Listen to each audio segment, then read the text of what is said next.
free video transcription app built completely using AI. Not only that, but the prompts that I used to build this whole thing is going to be what we're going to be covering today on our live stream. So let me just show you real quick on how I built this app, which is really awesome. So what I would use was V0, and all I have to do is just give it a video here.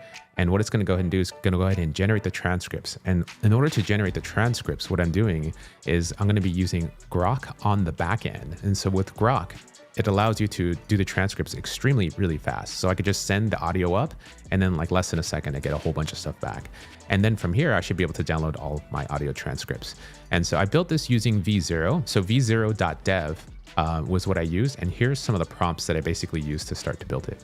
So what I told it was that I wanted to create an app with this type of specifications. And then I wanted to iterate on the design and interactivity of the app as well. So like a little bit of treating it of like, how would I use this if I was actually a user in the real world? And like, who am I actually aiming this app to be used for? And then once I did that, I said like, once we're going to done iterating, we're just going to go ahead and go through and to remember to use the design should be intuitive and simple, easy to follow using Apple's design standards. So that's a big deal because sometimes it's just going to generate generic apps for you. And then you have to actually specify these types of things. And so then from there, I also say that it should also incorporate the design ethos of Dieter Rams. So Dieter Rams is a famous designer who has a lot of influence on a lot of Apple's design philosophy. And so that's kind of like one of the secret hacks that a lot of people don't really realize that you can use in your prompts. And so with these types of things, what V0 does is basically makes a first version of what I could use for my transcriber. And then what I ended up doing is like it actually says, hey, in this same prompt, it made a second version without me actually telling it to, and it fixed itself. And it kind of gave me this type of interface. And I said, hey, this is pretty cool, but this is a little bit clunky. And I liked the first interface it generated because it just is more simple. I just want you to understand when you use the app that you do this type of thing. And so planning is super important when you're making apps and when you're trying to design things to keep things as simple as possible. So that you should definitely always work to do that. So my follow-up prompt is like, I like where this is going. So it's really important when you do prompting to make sure you interact with this as if you're talking to another human being, because the AI basically behaves like another human being and how it's trained a little bit. So let me just get some of the beats here going for us so that we can start to chill a little bit more. This is a really chill stream. So, and so the next thing that we're doing is like, I like where this is going. And so I gave it 3 bullet points. The design is simple so that you don't get distracted. And like basically telling it what I like. I also like the steps concept that we did there. And so I think that's a really great idea. And I also would like a download all button. So instead of 3 buttons for the downloading, I'll do that. So then basically this is where the AI really cooks. And the way that we're doing this here is when you use V0, you can iterate very quickly like this. And now it just kind of has a more simpler interface to just describe to the user what they want to do. So immediately when you go to my website, you're just going to see this video transcriber, and then you select the file and then let it do its thing. And so once you do that, I wanted to actually take it through and make a little bit of updates. So I wanted to show like some other UI changes about what I'm going to be using. So I'm going to be using this technology called Groq and this thing called Distill Whisper 3. So Groq, if you go to groq.com, Whisper, they actually have a really fast Whisper model that can be running. So this Whisper model runs extremely quickly. It runs so fast, actually, if you can believe this, it can take 25 hours of the Star Wars movies and can be translated in 7 minutes. And that's basically 50 cents per 1,000 minutes. And so that's just 75 cents for, that's right, 75 cents for like less than $1 basically for every 7 minutes and stuff like that. So, that's pretty bonkers as far as like what the price is. So that's kind of why I was thinking about using Groq for this whole type of thing. And that's basically how I'm designing as a first step, the user interface that we're going to use. And then the second step, what I'm going to go ahead and do is how to design like the back end. So in order to like talk with AI, some of the important things that you have to do is to work with like, okay, what is my design going to look like for the app? And then what is all the functions and things that are going to happen afterwards? And so you have to take that time to step through it. And I'm just kind of walking you through that process right now of how I'm basically going to design this app and so forth. So thank you for everyone who's tuning in right now. This is pretty much just an impromptu stream and we're just going to chill for a little bit. And then if you have any questions, just feel free to ask them. We're just going to go ahead. Today's just to kind of go through a little bit of how I do a little bit of prompting. and how I build some apps, and taking you along this really cool journey that we can hang out with. So one of my favorite apps to write my prompts in is Notion. So with Notion, what's great about it is you can just put everything in there, and the language models are going to be really good about making sure that you get all that information according to the plans and so forth. Hey, how's it going? Thanks for tuning in. This is going to be really fun. It's a live stream that we got going on. And so basically the transcript app that I showed you as a demo is the front end, which is like the user interface. And now we're going to try to build the back end. And so this is the text that I gave it. And so I just literally sat down and just wrote this just to kind of dump my thoughts. And then what I ended up doing was I went to the Groq website and got the documentation for the endpoints and pasted that in here. And then it also has like limitations for the file, because the file cannot be bigger than 25 megabytes. So that's a challenge. So I want to give that to the AI as well to process. And then there's also pre-processing that has to be done. So that basically means that we're going to be taking this video file and we have to convert it to audio. And so there becomes another challenge in that. And this is kind of some of the information that is needed for this app to be successful. This other part that we have to do is like also give it some additional parameters for the endpoint. And so this is all from the documentation. And then I actually have a section for the Vercel AI SDK, which I want to use. And in the Vercel AI SDK docs, they talk about a Groq provider and how I can use that to basically feed it to the language model, along with the endpoint and the various things I have to hit. And this is just documentation from there. I have already made a Python app that does this without going to another endpoint. I could do the transcription basically right on my Mac. The only problem with that is the fact that not everyone has a Mac, and you're kind of limited to the power of your computer. And so it could take a little while, but I thought this is going to be my opportunity to make one that can support everyone, and it'd just be really fun to use the Groq endpoint because of how fast it is and basically like relatively inexpensive. So I have basically just given it my Python app, and I told it some of the more important things that you have to do is make these little dotted lines. And you could say, this is a Python app that uses Streamlit. And this is kind of telling it a little bit as it's going through how to categorize what to look for and what essence of things you want to pull out. So I just wanted to pull out how the timestamps are generated, how the subtitle and transcriptions were done, and how I already did the VTT and text output. And so in my code, I already have the comments in my code anyways. Like if someone else is going to look at the code, this is completely open source, by the way.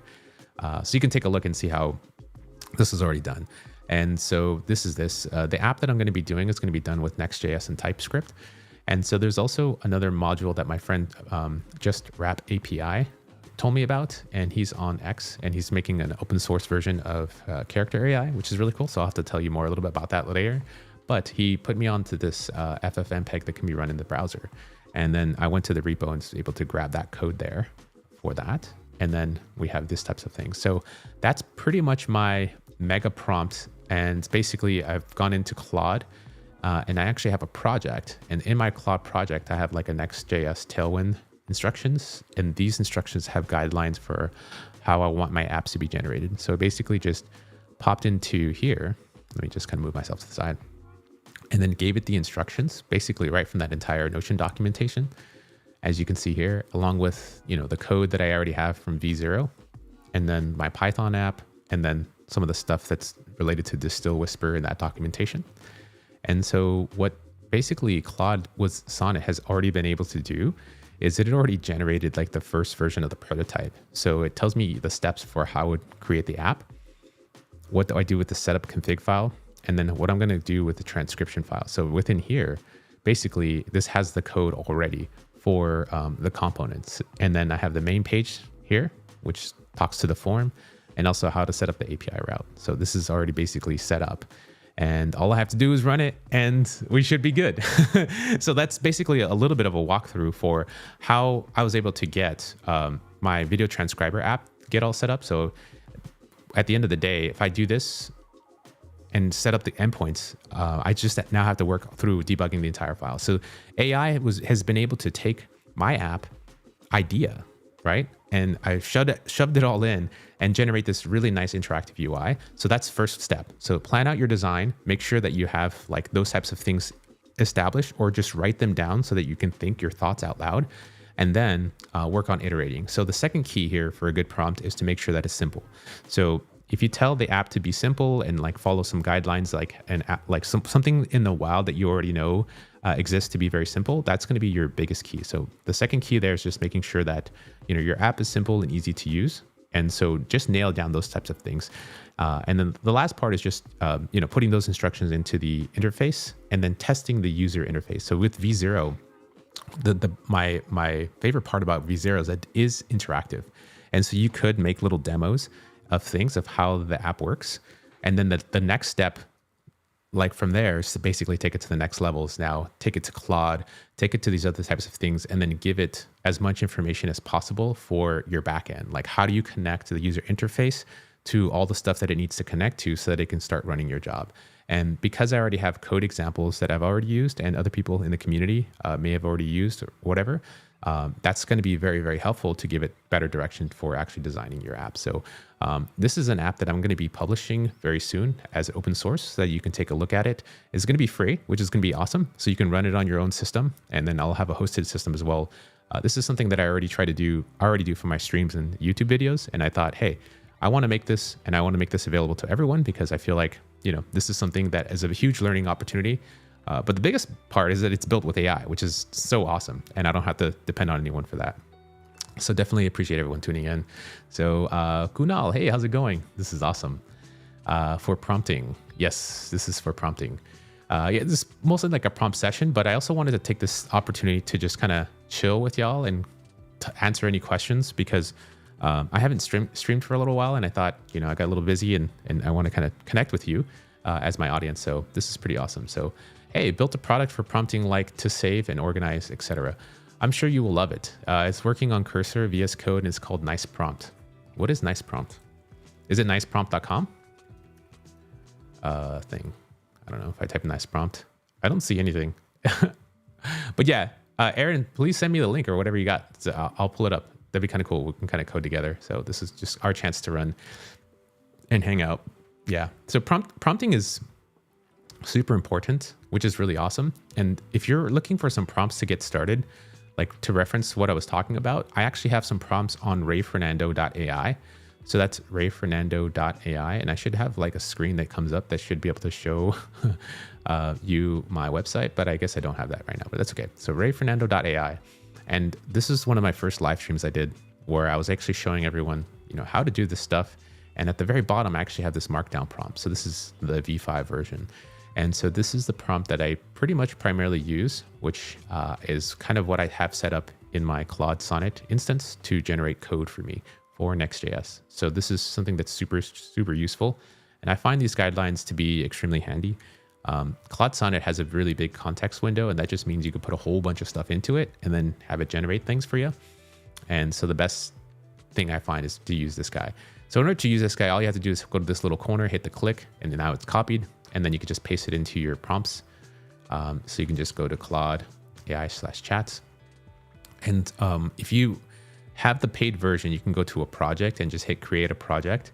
And then when you create a project and give it a name, you'll go to the product knowledge section. And that's where you want to drop in like this exact prompt. And this is going to be the instructions that's going to follow for every single chat that you generate. So everything you put into here is going to follow these rules to generate the code. And that's how we're able to just give it all that information, and it just generates the code following the standards that I was able to do that. So that's kind of one of the big unlocks. If you don't have the paid version of Claude, you can still use the Claude 3.5 Sonnet for free, but it may take longer or you may get cut off pretty quickly if you just go ahead and paste the prompt in. So it'll be pasted into this own file with 220 lines, and then you can still ask it the things that you want to ask it, and it'll generate the same code. But I do find like paying for it is well worth it because it's literally like having your own employee. So like you have basically a free employee, if you know what I mean. So yeah, that's kind of like a little bit of what's been cooking right now. So it also, you can create an account so you can publish under your profile. This feature will be available this weekend. Yo, okay. Like, tell me what that's all about. I have no clue what that means. So it's like you can create an account so you can publish under your profile. So are you saying that Claude will have its own profiles for publishing? I'd be really curious to find out about this because I really don't know. Okay, nice prompt. Yeah, so that's I'm not really sure. I don't know if I've heard any rumors about it, but that'd be really interesting. Another prompt that I wanted to share with you, which was really, really cool, was people are chatting with the O1 preview model with OpenAI. So this is like the new agentic framework. And what I actually have found is that if you use Markdown and you give it like list item things on what you want to do, like this is the secret, you know, don't be listening to those thread boys on Twitter and be like, yo, here are like the 8 imaginary things that you can't do on your prompts. It's like, nah, fam. Like I'm here to give you some real raw stuff. And like this is like the real cooking, if you know what I mean. So like, let's go right here. So if in this concept here, what I did was like, let's go ahead and see if we can make a viral app. So I wanted to see if I can make a viral game app that can be really fun, similar to Flappy Bird, but like our own version of whatever. So I wanted the model to get really creative, and I gave it all these kind of requirements here. And I obviously built this in Notion. That's how I was able to paste this back in. And so what it does is it thought for 8 seconds and kind of tried to figure out what my conversation was and kind of split out my ask into these like 4 categories for the game concept. So it came up with this concept called color craze, which is interesting. And then from here, it basically broke down in each phase, like kind of what it was trying to do for the elements, the monetization, technical aspects and stuff, and like what the unique twist is. So the unique element is the game introduces a color flip where colors invert, testing the player's adaptability. So the current trend incorporation includes popular color themes, like inspired by current fashion or pop culture trends. And then there's a educational fact about color perception and stuff. So that would just be interesting, you know, as far as like giving the AI time to think, but also to giving it like some creativity to do something. And so this is basically the concept. And then, so I said, now let's just generate a prototype using Swift UI. So as a next set of instructions, I gave it like this one-liner plus like other instructions that it should do to follow, like to generate the actual like detailed plan, the build out, and just kind of like how we were designing the app for the user interface stuff. You have to do the same thing here, like kind of chunk down your steps in thinking. And so that I can actually try to process that and think it through. So what it does is it basically starts to act like a project manager now, and it generates a plan. And so there's this planning, it assembles the team, it sets up the environment. And so in here, basically I said, make sure we have code reviews with the design team, have reviewers, you know, do reviews with developers, have bug report reviews with engineering and product managers. So this is basically, the only reason why I know this is because I used to work at Apple for 12 years and I used to work in engineering. So this stuff happens all the time. You know, you have teams of people who do each aspects of things, and there's design reviews, there's bug reviews, there's a whole systematic process that, you know, people talk about or write books about.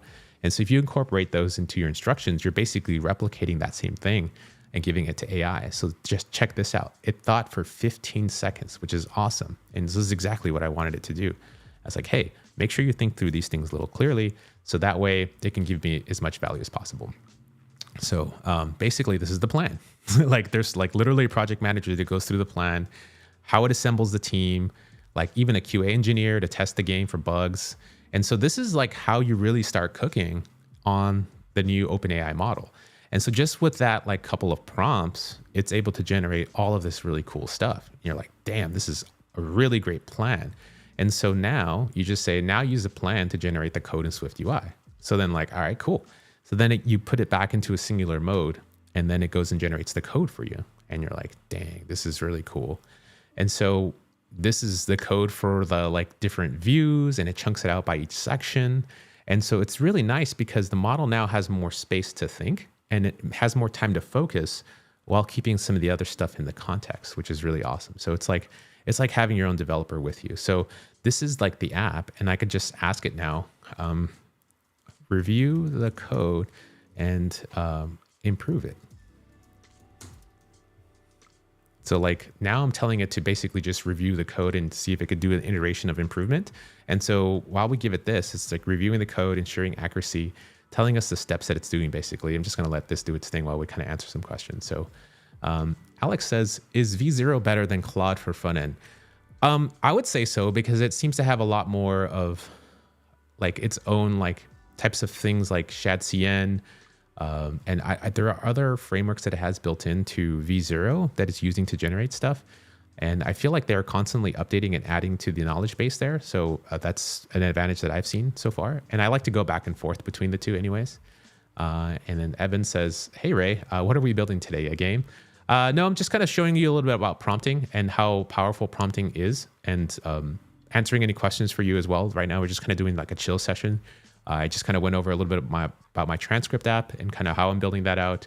And right now, we're just basically cooking with the OpenAI V0 01 preview model. So, Mike, I got an apron. Late to the stream. Are you defining agents, or is this an LLM model? Hey, I love this whole thing. Apron cooking. Yeah, this is kind of my theme, cooking, because that's kind of what we do here. So basically today, does 15-second stats make you laugh, or do you think it's token based, or just time to generate tokens? I don't know. I really just kind of, to be honest, will look less about the time to think and more about the output.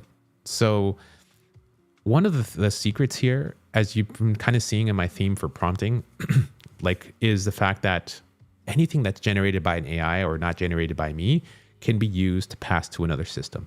So just think about this more in systems thinking. So you want to generate output and have it generate output to help you to fill in the gaps for the next step. So while one language model may output one thing, another language model may not have that. So if you put that in there, it could become more rich. And I want you to think about these things more in the terms of I don't even know how you think about it, but maybe think about them in terms of like a forest, right? So certain forests will grow, certain forests will die. You'll have certain things and you'll have certain gaps in certain places. And so when you go to another place or location, you get more stuff that you can fill in, the gaps into that big forest, right? So in here, we're kind of thinking about it. I think about things in a very, realistic terms and things I see in real life. And I try to map that to my outputs here. So I feel today we're basically just doing a prompting session and kind of showing these different prompts. And so one of the things that I found really interesting from my friend Manuel at the AI engineering conference that we're about to try next is how to get very creative in prompting. So now we've been very, very structured in saying, I want code, I want you to follow these types of things. And so one of the most amazing things that these models do is do very good stuff in role playing. So one of the next steps we're going to try to do now is try to see if we can make it role play and see if it can actually pretend to fight like a Jerry Springer show. So, or a show that has a lot of information about where people are just fighting to the death for things. And so what you can do is then give it saying, hey, now review this code. And I want each function or each step of the app to act like a contestant in the Game of Thrones. So what's happening is that each of these sections of code take on those personas, and then they start to fight. And then you start to get really creative stuff out of the model that then you can feed back into this agentic framework to say, hey, here's all the stuff y'all talked about. Go in there and then fix it. And you actually get much better output because you're throwing in a whole wacky side of creativity that either most people haven't explored, but it's a whole different way of thinking. And that's kind of the secret hack to a lot of this prompting stuff, is to try to get the model to come out and put some really creative stuff and some things that it's never seen and kind of smash it together. And that's how you get really good ideas. If you just tell the model, just say, generate a cool name, it's just going to generate the most generic name. But if you tell it to get very creative, think out of the box, do these types of things, while also making some practical things and then try to smash them together, that's where we really cook. So yeah, big shout outs to Mike with the apron right now. Hopefully it's not too messy because we're about to get real heavy sort of, and just kind of getting warmed up here for some of this cooking session. So definitely appreciate that. So yeah, thank you for everyone for kind of making us do this. So feels like the AI is mocking us with such stats. Yeah, I don't know. I just kind of take it with a grain of salt, to be honest, but I care more about the output, like we said. So basically what we've done is we've had the model generate some code for us, like some updated code. Damn, that generated a lot of code. Holy smokes. So yeah, to me, 33 seconds. Wow. Okay. So it reviewed the code, ensured accuracy, and then did some things here. So separation of concerns. So yeah, I did this like state object stuff, which is cool. Some game logic things, which is awesome. Views, user experience, code quality.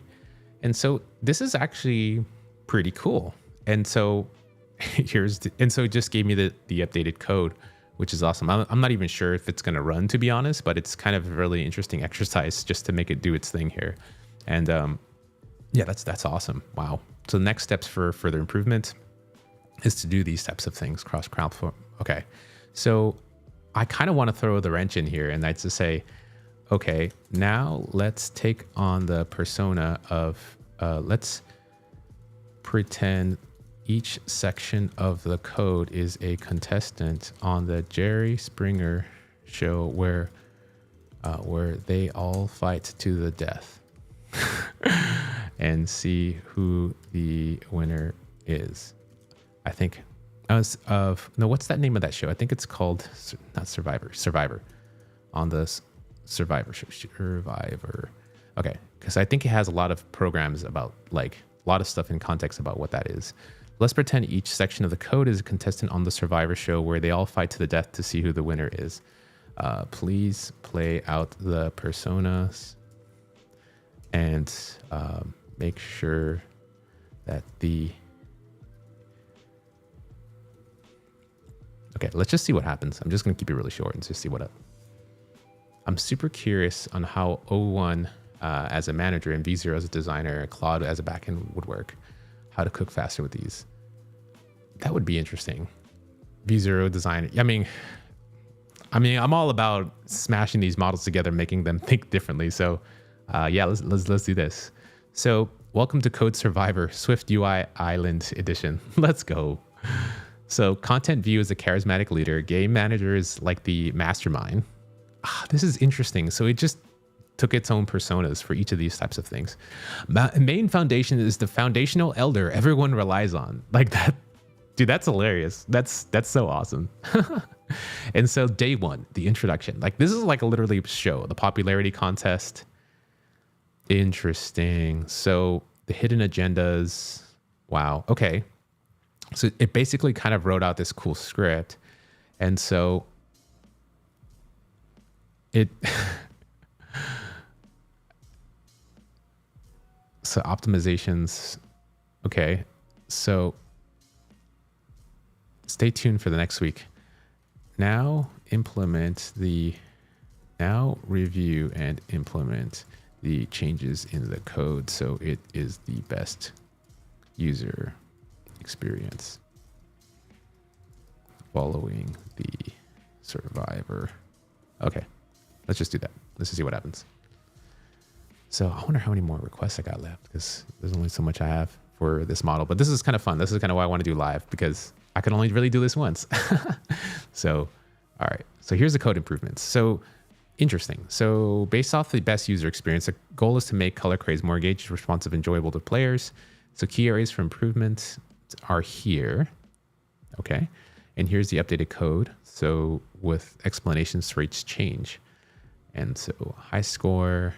Okay. Sound effects. That's chill. Dude, let's make this game. This is kind of fun, actually. I've already invested so much into this now. So sound effects. Okay, this is cool. Obstacle Swift, new shape added. So future shapes can be added here. I like that.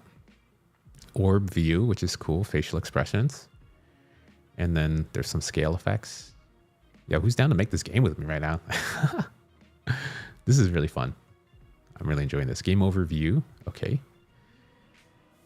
Wow. Okay. Conclusion. Okay. All right. All right. So yeah, that's a little bit of that. Some like other less serious things, I guess you can say. Andre Caparthe was having a hard time with figuring out the Riemann hypothesis, saying that like the model is getting lazy. And so I used the O1 mini model to do the same type of thing. And so in this case, basically, I just said, you're a mathematician tasked with developing a novel approach and follow these instructions. So these are instructions I got from Claude because I have no clue what Riemann hypothesis is. I'm not a mathematician. I'm not a smart guy. I just know how to talk to language models and just been experimenting a lot with AI. And so kind of following the similar pattern we used to make the Swift UI game, I'm doing that here.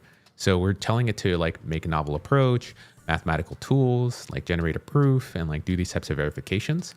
And so this is what it outputs. So it just tries to understand what the problem is. and then it gives me like the related concepts and these types of things. And then basically this is like the output sort of for the plan, right? So this is kind of step one, just like to generate the plan. And then what I did was I then popped back into Claude, and then I said, hey, this is the response from my model.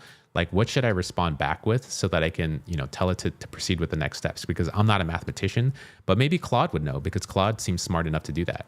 And so then this is the prompt that it gave me back to reply with, given that. So I'm basically having a conversation with two language models. So Claude on one side, and then the ChatGPT o1 Mini on one side.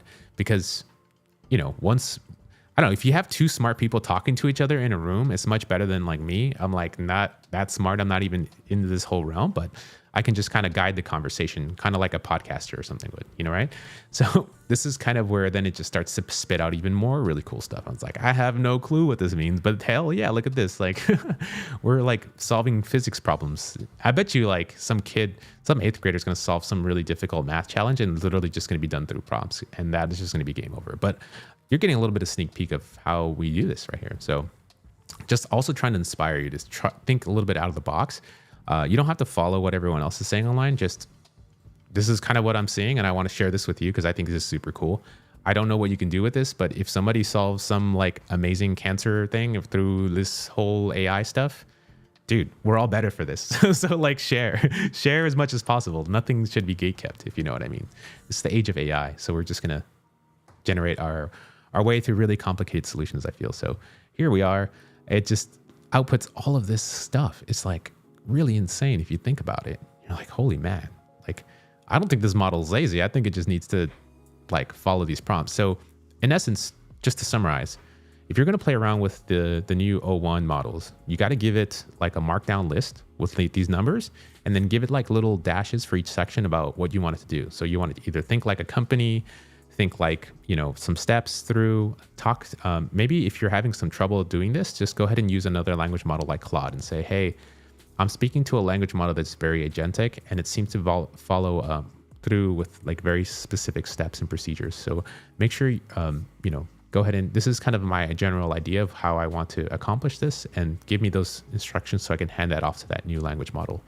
And when you give it to Claude, Claude's going to hand that over to OpenAI, and then OpenAI is going to be the one that cooks. And then you just take that and then say, hey, this is what my model responded back with, and then just go back and forth. And then you can kind of have this really cool song and dance. So that's kind of how I would run that if I was doing that. And if you're just tuning in right now, at the very beginning, we basically went over my little video transcriber model here. So this is something that I'm building that's going to be open source. And what this will allow you to do is basically allow you to transcribe your videos. That's right, for free. For free. All of this was designed by AI, and it's going to be basically generated by AI. And we're going to, this app's going to be available. I'm going to publish it probably like next week or so. And I'm just going to connect this to the backend, and then you should be able to have these transcripts generated so that you can just download them and have them available for you. And this is going to be run and powered by Groq. Groq is like ridiculously fast, and it's to me, it's really cool to basically be able to have a model that can run Whisper for like super cheap, and then also run it like super fast. So 25 hours of the Star Wars movies can be transcribed in 7 minutes. It's probably even faster now with the new Distill models.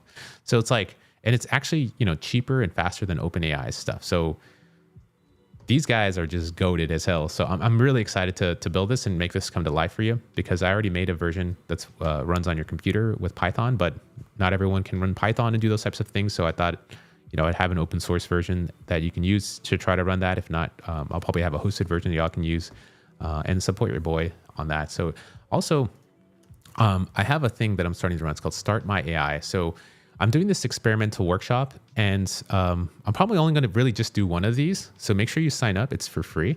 And this was a lot of people were asking me when I did my cursor videos about how I got started with cursor and what I was doing with my prompting and stuff. So I just built this website using cursor and this type of thing. So StartMy.ai. Go ahead and sign up and reserve your spot. I'm still collecting emails and trying to get different people's time zones. So I'm nearing that up, and I should probably have some stuff that's going to be available for next week. And I'll probably get the Discord up as running as well.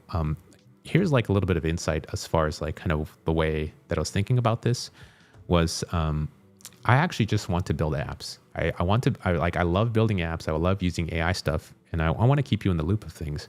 And I think it just so happens that with my experience, people like the way I speak and explain things.